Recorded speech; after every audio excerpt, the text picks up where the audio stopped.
WFRV TV, Green Bay, Fox Cities, and the Lakeshore.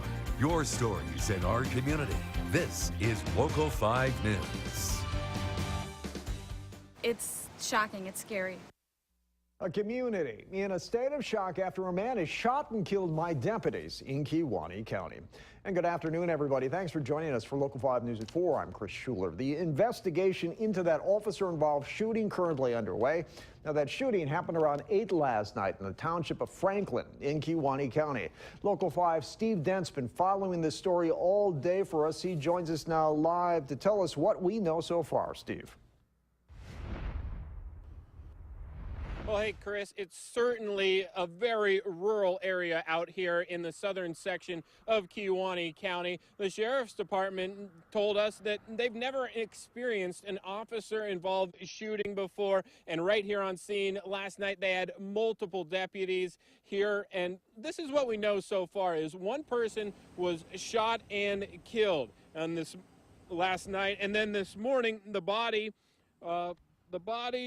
had an autopsy done around 9 o'clock. The Sheriff's Department has been in contact with the deceased person's family. They say it's an isolated incident and the public is in no danger. Sheriff Matt Joski went on to say this unfortunate incident not only involves the loss of a life, but also affects the community. And the following standard protocol in an officer-involved shooting, the department has turned over their resources to the Wisconsin Department of Criminal Investigations. I can tell you as a department we have dash cams in the squads, and those dash cams are made available to Department of Criminal Investigations. In fact, they're, we again step aside, step back, and they're the ones that will be accessing any of that technology, whether it be from our officers, from witnesses. Now, most of the day, there was a sheriff's deputy there on the corner of County Road AB. That's been cleared up, and just down the road in Stangleville, I talked with people there that say they've never experienced anything like this as well. Live in Kewanee County, Steve Dent, Local 5 News. All right, we thank you, Steve. Well, turning to Washington now, defense officials say they expect more troops to be on the ground in Afghanistan within the next several days or possibly weeks, but it's still not clear exactly how many troops are going to be going. Local 5's Washington correspondent Mark Meredith takes a closer look at what military families might expect to see next. President Trump says to win the war in Afghanistan, he'll need to send in more troops. But Michael Anton with the president's National Security Council says we should not expect to see large-scale deployments. Not a major surge with, tens or hundreds of thousands of Americans coming to run a counterinsurgency operation. Michael O'Hanlon is a military strategy expert with the Brookings Institute. He estimates the Pentagon will send 3,000 to 5,000 more troops to Afghanistan. I don't think these will be divisions or even brigades. These will be smaller teams. They may be formed out of a brigade, or they could be special forces. While the president won't go into specifics about how many troops or for how long they could serve, experts tell us they expect some of these troops serving this mission will be people who have already spent time on the ground in Afghanistan. It's not clear, however, where those forces will deploy from. But O'Hanlon says military families should not expect an in-and-out operation. I think to be successful, you got to keep at this mission probably well beyond his presidency. Maybe not at this new level of a total of 11, 12, 13,000 U.S. troops. One hopes that number can keep coming down. Defense officials add they expect deployments to begin within the next several days or weeks.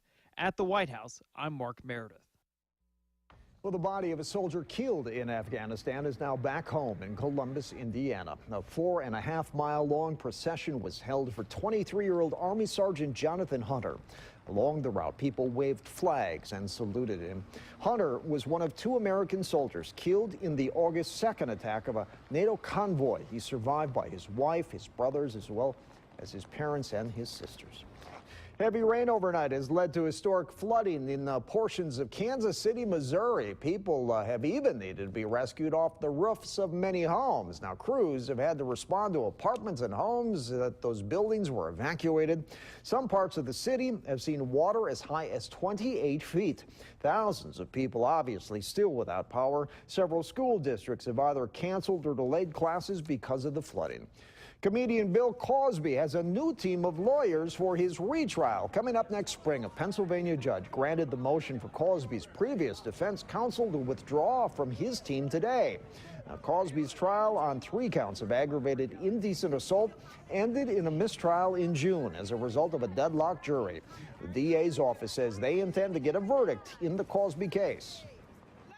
Third round of attorneys here, and we'll deal with them, and hopefully they'll get up to speed quickly in the case so that we can bring this case to justice. It's a case that deserves a verdict, and we intend to get there. Now, the retrial is scheduled for sometime between March 15th and April 1st. It had previously been set for November, but the judge delayed the start so Cosby's new legal team could prepare.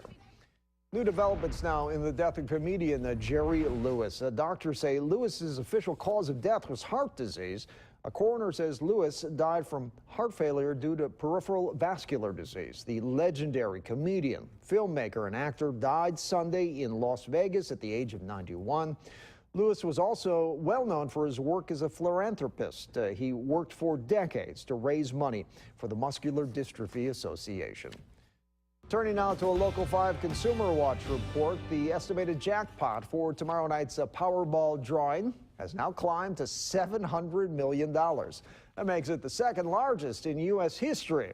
Now, the jackpot usually refers to the annuity option paid out in payments over 29 years. Nearly all winners favor the cash option instead, which pays significantly less. For the current jackpot, the cash prize would be just over $440 million. Not a bad take anyway. Well, millions of Americans use Uber to get around, including right here in Northeast Wisconsin. But a number of customers, they're complaining they've been wrongly charged for a cleaning fee.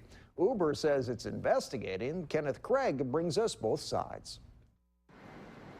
Stephen Winkler uses Uber all the time and never had a problem until he recently spotted an issue on his bank statement. I noticed a $50 charge from Uber. He contacted the company online and was told he was charged a cleaning fee. They also sent him pictures from the driver of what appears to be a wet seat, but Winkler says it wasn't him. There's no way I could have done that without knowing about it. Winkler is not alone. Social media is filled with upset Uber customers insisting they were wrongly charged for a mess they didn't make.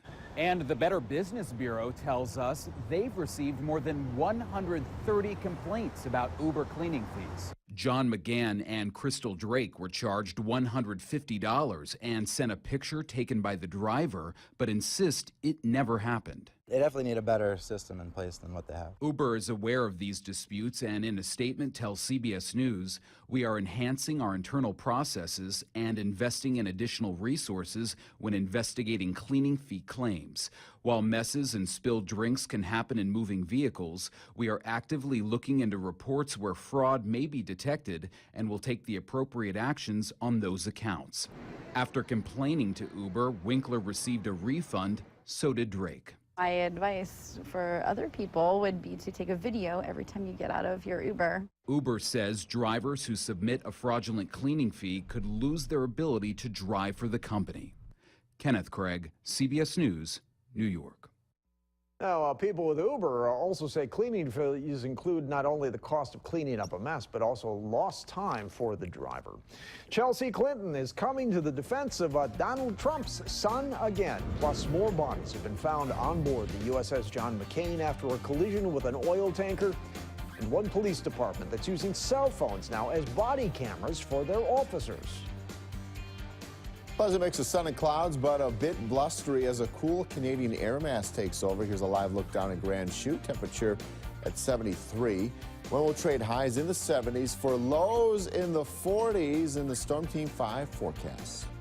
All right, it's 4:10 in the afternoon. Time now for a Local 5 live traffic report. Let's take a look outside on the interstate, courtesy of Mills Fleet Farm with the DOT's camera network. 43 at Highway 172. No reports of issues out there. We're back with more news in a bit.